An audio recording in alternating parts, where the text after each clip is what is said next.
shall we? As you can see, we have our very first guest on the program this morning, the presidential candidate of the Labour Party in the February 25th, 2023 election. Mr. Peter Obi is right here with us in our studio. Good morning. Thank you for joining us on the program.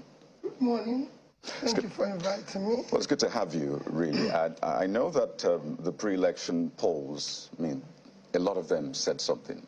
They put you as the winner. And I imagine in the whole scheme of things, you may have envisioned this moment, this period after the election, as a president-elect. You may have maybe envisioned what you'll be doing, the kind of deliberations you'll be doing, but that is not the case, clearly. And I just wonder, from your own point of view, because we hear your manifesto, we hear all of these things, but in terms of the emotional angle, how are you handling the result of the election, which goes against perhaps what you had anticipated? Well, for me, is when you go into a competition, especially in a transactional country as Nigeria, you expect all sorts. And whatever the outcome, the most important thing is to stay on course. And for me, I'm on course on this because we've seen probably what I consider the worst election in our recent history because of the electoral law of 2022, which gave so much hope, and the huge expenditure we put into technology. You know what it means, spending over $1 billion, 400-something billion. So there was so much that was promised. And then we went back to where we used to be. For me, that is very, very devastating. That a country as big as Nigeria, the giant of Africa, and supposedly a nation that should be celebrated globally, 63 years after independence, cannot conduct a simple election. Just election. That's how I feel. But for me, the struggle is on. We must reverse this situation. So are you hurt? Are you saddened? Do you have hope? I just want to understand your mental state now. I'm not hurt personally. I'm not saddened personally. But I am for my country and the future. It portends for the young ones and the future generation. Because we can't go on this way. It must be a better place. We must bequeath them a better place. It is about the future of the society. We have, my generation who will say, we've lost it. But we must build a better place for them. And that building the better place is why I'm saddened. Because a simple thing as conducting an election. I can assure anybody that if today I'm in service, Nigeria will not spend near what was spent, and we have a first-class election that will be celebrated globally. Look at the editorials globally all over the newspapers, starting from the Financial Times to the Economist to everything, to Chatham House, institutions that don't make comments, is not making comment, bringing us so low in Committee of Nations. Even one of the rating agencies downgraded our rating. Already a junk rating. Why bring us that low again? Which of the ratings do you refer to?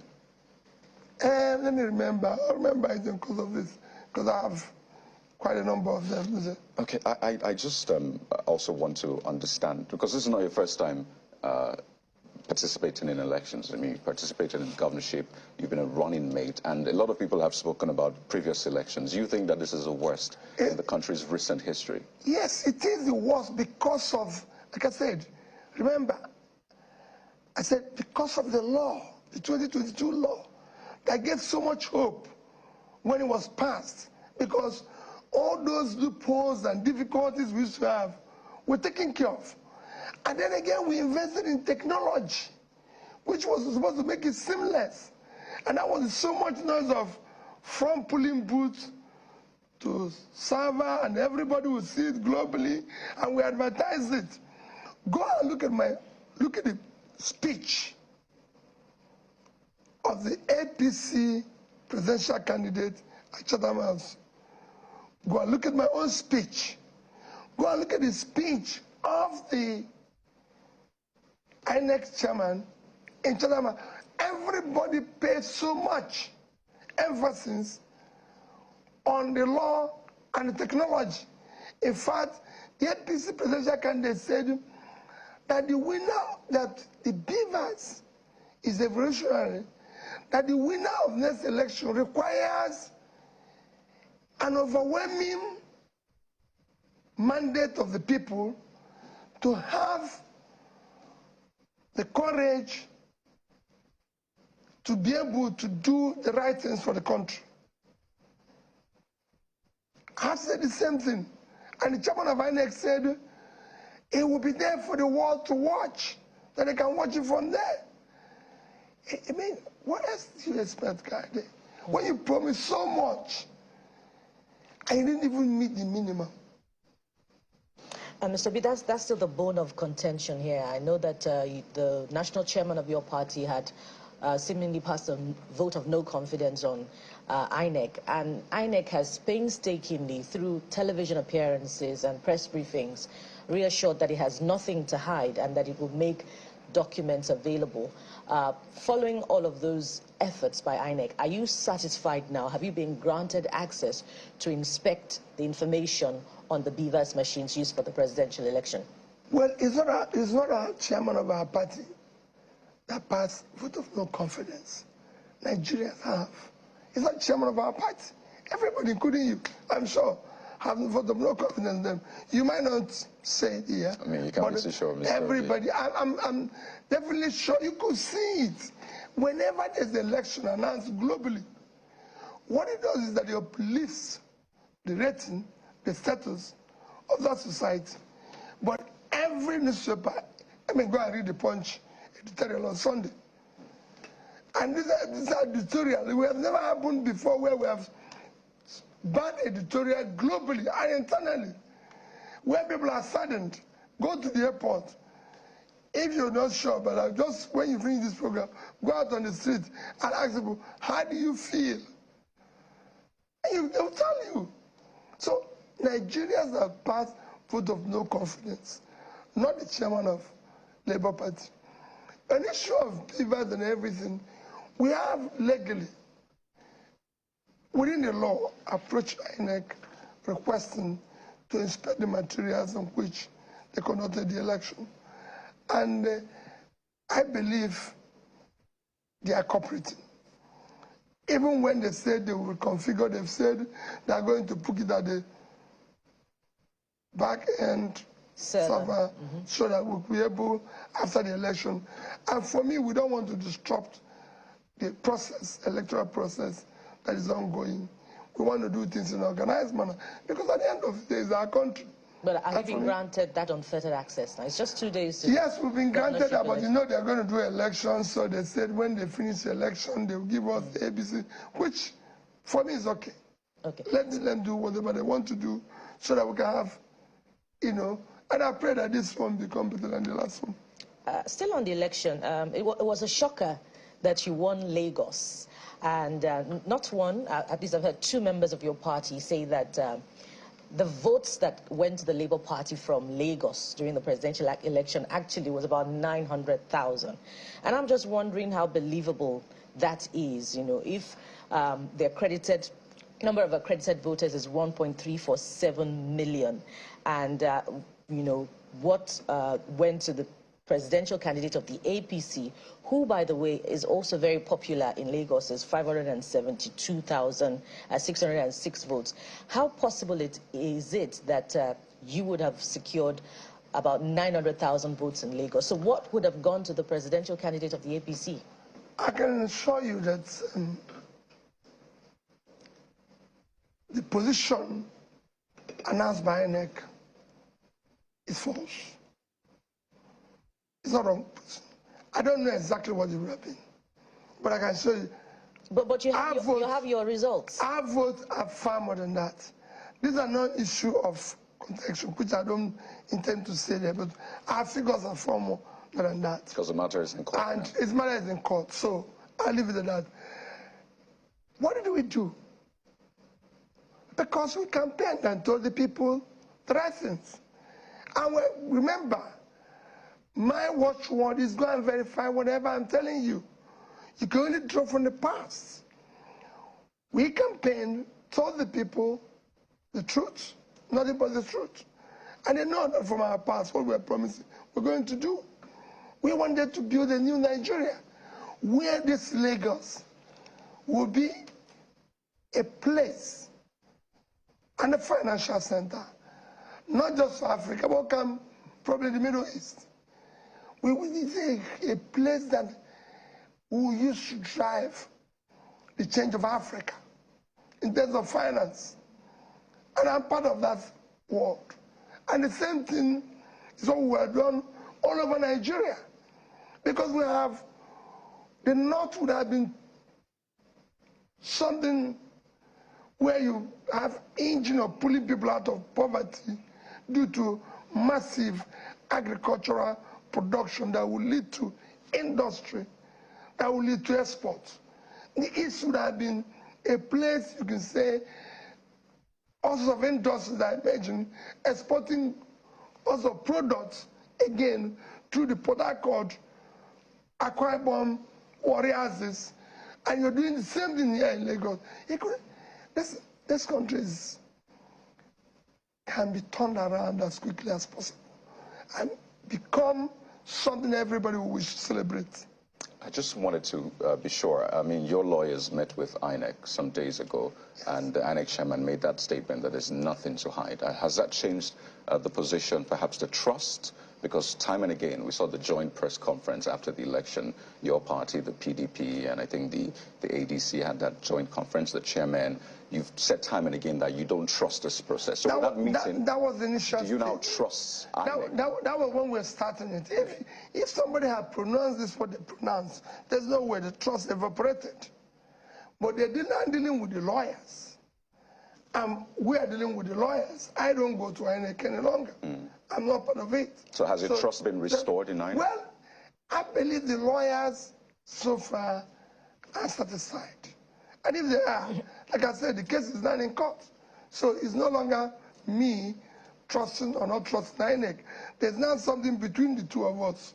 So if that which is between the two of us, which is our lawyers, trust them, you're fine with that? I'm fine with that. Because you have a history with, pardon me, Bukola, you have a history with the tribunal, so to speak, with the court. I think it was your case that first changed the calendar of election cycle in Nigeria. That's in Anambra years ago. So it looks like a lot of people are looking to see if thunder will strike twice on this one. Are you confident in the judiciary as you were then? Well, I am because, like I said, I stayed in court for 3 years where people say it's impossible for you to become a governor through the court, and I became the first. Remember, I was impeached. And again, the court brought me back. And I went for interpretation when I said my tenure is not complete, which was one you referred to, that change. They said it's impossible because somebody else has been elected and sworn in, but I changed it. So if you go through that, I've been going through courts, several of them, and I've not had any cause to doubt the courts. But I can tell you, I believe Nigeria have the best, one of the best judiciary globally. It is we politicians that are trying to, because of our transnational nature, is trying to ensure that everywhere is corrupted. And that I wish the judiciary can start reversing. Even with this case, they are seeing globally what is happening. Globally. People go everywhere in the world and they ask, what happened with Nigerian election? Africans are surprised. The giant of Africa can no longer deliver, just election. We're not talking about something great. It's just election. Ghana will soon have election. Without beavers, without everything. It will be seamless, peaceful. You'll see it come very soon. So what is wrong with us? Well, Ghana is, I mean, in terms of population, in terms of the sheer size of what they have to handle, I'm just saying I don't know if that's a comparison. It's okay to learn and, you know, compare notes, but I don't know if that's a fair comparison. Just quickly. But just before you go ahead with that point, I just want to follow up on your confidence in the judiciary. Is it against all odds, you know, to the effect that, you know, there's a diminishing trust quotient, particularly in the Supreme Court, you know, following court verdicts on certain governorship elections in the country?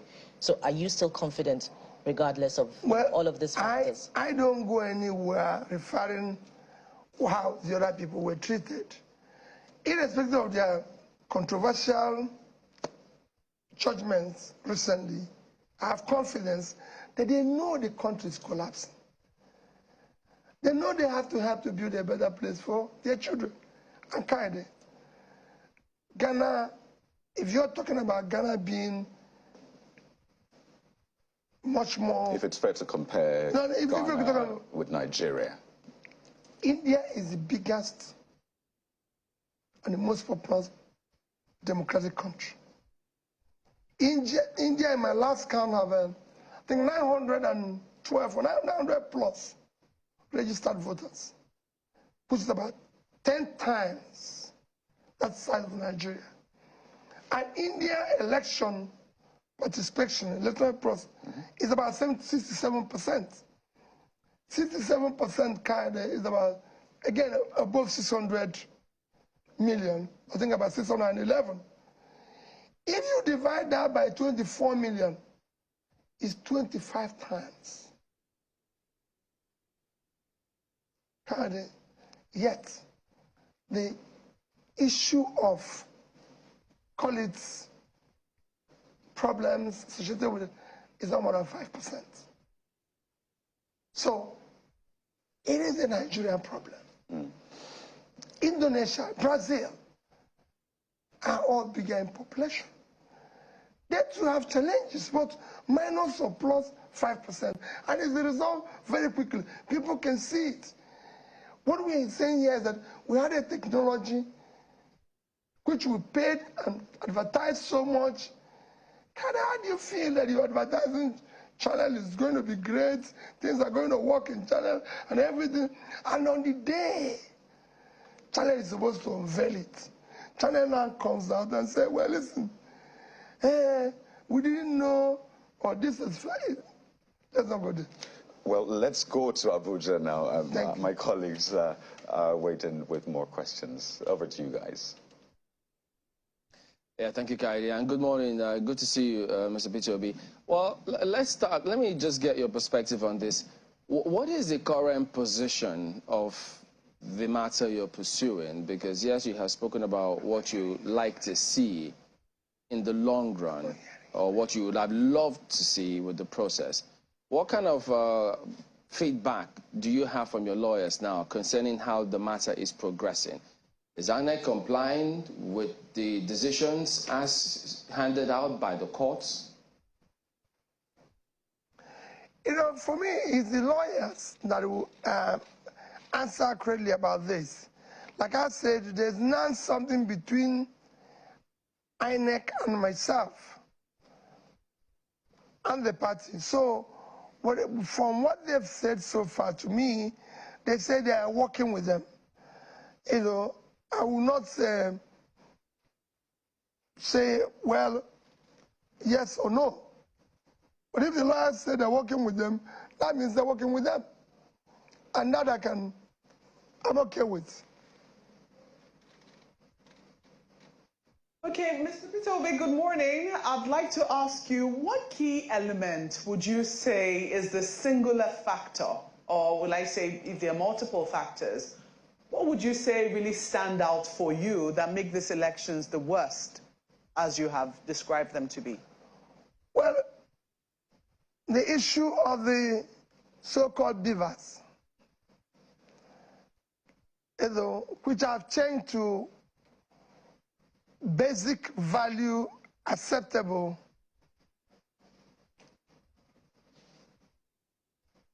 So, you have promised that you're going to conduct an election through a particular process.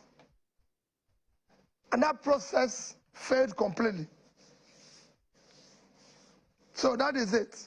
So Accurate in effect, to say that the BVAS failed completely. Would that be accurate, considering the fact that the server you which know, we were for told, accreditation, no, the server, the BVAS okay, worked. It was to take the pictures. Okay, maybe not completely, but it failed on the most critical aspect of the BVAS.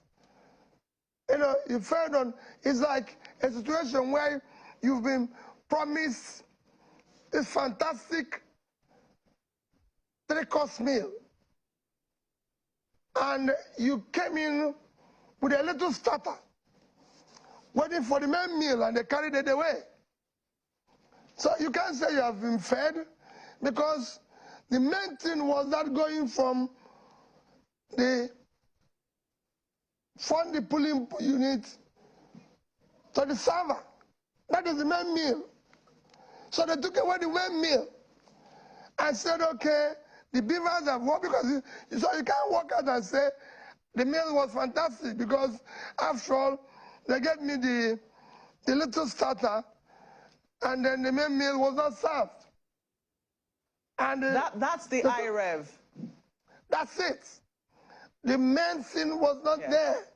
Nobody, even in my village, where people are not sophisticated, not educated, they were all glued to one place waiting to see the result coming in through, like they told us that everybody will be seeing it. I'm sure you didn't see it, my sister. They said it failed. That's the IREV. The IREV is separate from the BVAS. The BVAS accredits people, and then it's supposed to take a picture and upload it to the IREV. The IREV did not work on that day. Yes, me and you know the difference between all this. For the average Nigerian, that is all included. And I want to speak to the average Nigerian. What they've showed us, whether it's IRF, whether it's the IRA, what they told us is the BVAS is from this to this. We are promised this sumptuous meal, and we just had a serve of the starter, and they disappeared with the rest of the food. So we didn't. It's the worst lunch we have had. I've had to make that clarification, because you know that the BVAS is also going to be used again in this governorship elections, and a lot of people might be imagining that that exactly was the instrument of fraud, and maybe might be reluctant to use it or might be reluctant to come out. But the IREV was, you know, where people are already reluctant, and I'm very happy for how you have. Thank you. How you described it. But, you know, moving beyond that, might not come out. You know, we're pushing them now. Yes, we're begging them to have faith and come out. Exactly. So I know as a result of that, you've been going around a number of states. I mean, you've given speeches, you've done a few thank you visits around a number of states to thank your supporters for their votes on the day of the presidential election. And I think yesterday you were in Jos, in Plateau State. I don't know where you're going next. I don't even know how you're doing it, because you were in Jos and now you're in a different location entirely.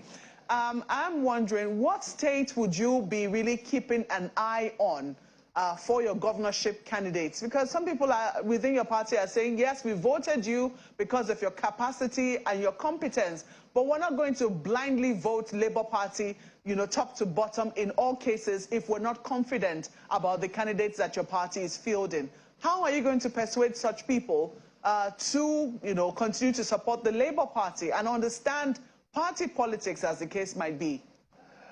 Let me tell you, I support the obedience. Please do not vote blindly. We have a country, and we have a problem, and we need to deal with it. And I've said, please, you watch one will be character, competence, capacity, and compassion. The country needs to see competent people in position to serve. So do not vote blindly. And we have them in a number of states. Remember, Labour is not, remember what they told you when we were starting, that we don't have structures. So we don't have people all over the place competing. Please, We have some states where we have competent people. Let me start with Lagos. We have a competent hand here, young, dynamic man that can do the job. We have in Abia. I was in Jos, like you said. And if you look at it, I've visited most of all those states where I think we have competent people that can do the job. We have in Kaduna, we have in 1 or 2 states. We don't have all over the country. Out of the 10 states, 30 states or so, that is 28 states where the election for governorship is coming up on the 18th. I think probably we have about 6 or 8 of them where I think we have candidates who are participating and I feel they can do the job. I remember we have said that anybody that is elected on Labour Party, we're not going to sit back. We're going to ensure that it follows our tradition, our culture, and our performance indices in developing. So we have candidates across. In the Southeast, we have in Enugu, we have in Abia, South, we have in Delta, Southwest, we have in Lagos, in North Central, of course, mentioned Jos and others. So all I said to you, vote where we have competent, qualified people that can do the job.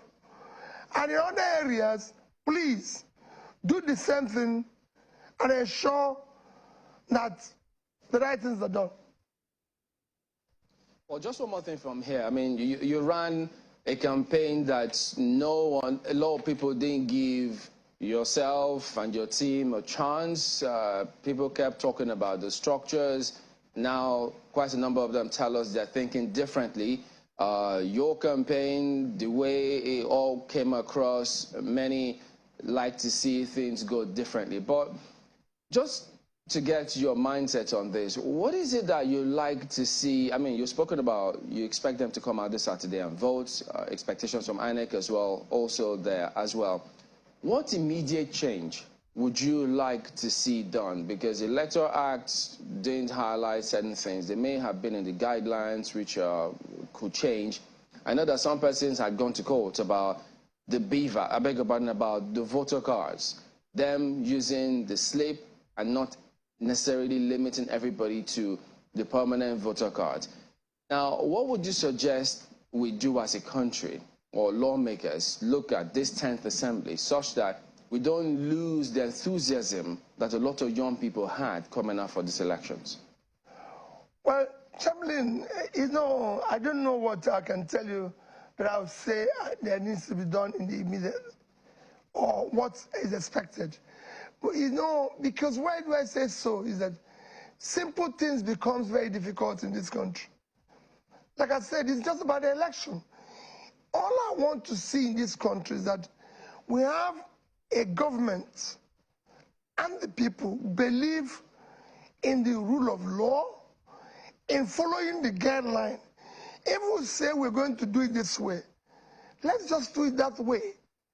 As I said earlier, I will conduct, if I'm in position, and the people will sit up in this country, I'll be able to conduct the best election without Nigeria spending 50% of what I spent in that election.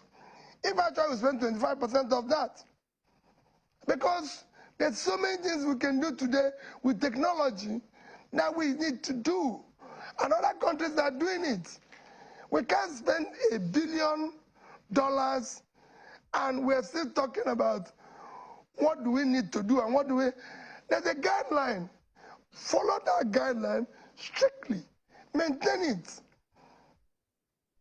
All right. Winding down. Now, this, pardon me, Kaide, I know that this, the president-elect and his team, they've said that they want to run, what's that word now?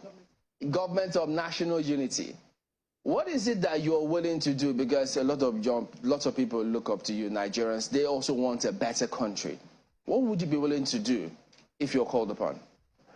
Chamberlain, the first thing I want to see is that the process is right. The process through which you achieve anything is far more fundamental than what you do thereafter.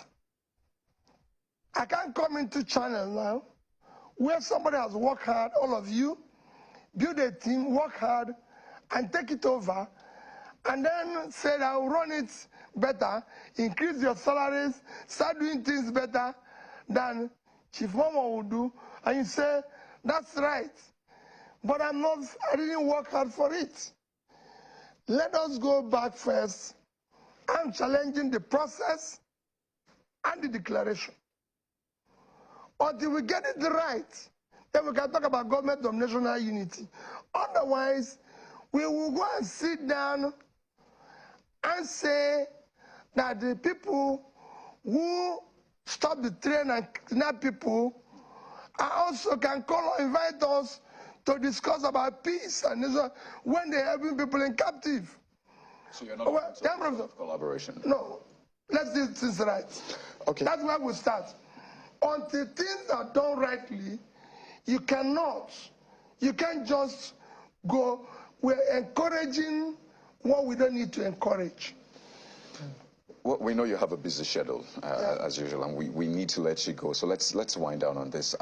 Well, there's some groups asking you not to come to Abia State. They believe that you plan to come to Abia State, and they say that, well, it's a setup regarding security, and that they supported you for presidential, so you should allow them do the governorship across party lines. Are you listening to them? Are you going ahead? I've been to Abia. In course of my going around now, I've been to Abia. I've been to most places. I won't tell you where I'm going today, but I'm moving around. So, nobody can stop. You see, these are things by our democracy. This is what I'm saying. I have governed the state, and everybody was free to move around. Everybody was free. As governor of a state, former President Obasanjo came to my state to campaign for somebody else. I accompanied him to the campaign. I was even being referred as the outgoing governor, and I'm competing in that election. As governor of a state, Governor Fashola is still there, will tell you, came to campaign for Dr. Chris Ngige. I gave him my staff car. My staff car went to bring him from the airport.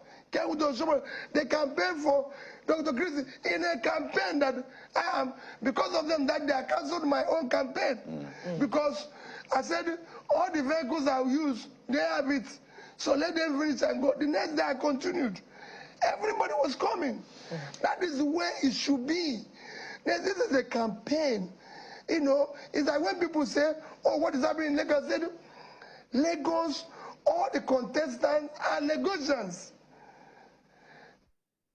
And they are Lagosians. Whoever is supporting them doesn't make any difference. And then what happened in Lagos, people living in Lagos, more of the indigenous voted for me than the visitors.